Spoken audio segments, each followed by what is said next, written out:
আজি পুনৰ বৰপেটা ৰোডৰ কাৰণে সুখবৰ, কাৰণ কিছুদিন আগতে আমি বৰপেটা ৰোড ৰেল ষ্টেচনতে আমি সমূহ ৰাইজে বন্দে ভাৰত ট্ৰেইনখনৰ আমি ষ্টপেজৰ মুকলি কৰিছিলোঁ, সেউজ সংকেত প্ৰদান কৰিছিলোঁ।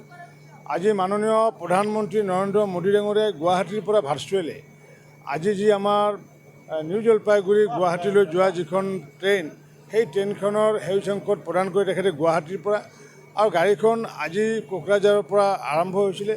অহা কাইলৈৰ পৰা গাড়ীখন গুৱাহাটীৰ পৰা নিউ জলপাইগুৰিলৈ দৈনিক চলিব।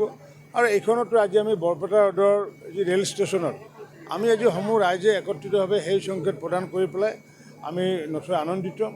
আগন্তুক দিনতো যাতে এনেকুৱাকৈ বিভিন্ন ট্ৰেইন যাতে ষ্টপেজ দিব পৰা যায়।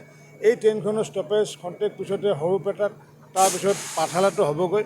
গতিকে আমি অসমত আজি কিছুদিন আগতে 52টা ষ্টপেজৰ লগতে আৰু নতুনকৈ কেইবাটাও ষ্টপেজ পোৱাৰ বাবে দেশৰ প্ৰধানমন্ত্ৰী নৰেন্দ্ৰ মোদী ডাঙৰীয়া, অসমৰ মাননীয় মুখ্যমন্ত্ৰী ডক্টৰ হিমন্ত বিশ্ব শৰ্মা ডাঙৰীয়া, ৰেল মন্ত্ৰী অশ্বিনী বৈষ্ণৱ ডাঙৰীয়াৰ লগতে মই সমূহ ৰেল যাত্ৰীৰ সন্থাকে আদি কৰি সকলোকে মই আন্তৰিক ধন্যবাদ জ্ঞাপন কৰিছোঁ।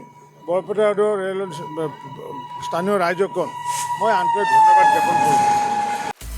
আপুনি বিচৰা বাতৰি পাব কেৱল নিউজ 18 এপত। নিউজ 18 এপ ডাউনলোড কৰিবলৈ স্কেন কৰক এই QR কোড। গুগল প্লে ষ্টৰতো পাব এই নিউজ 18 এপ।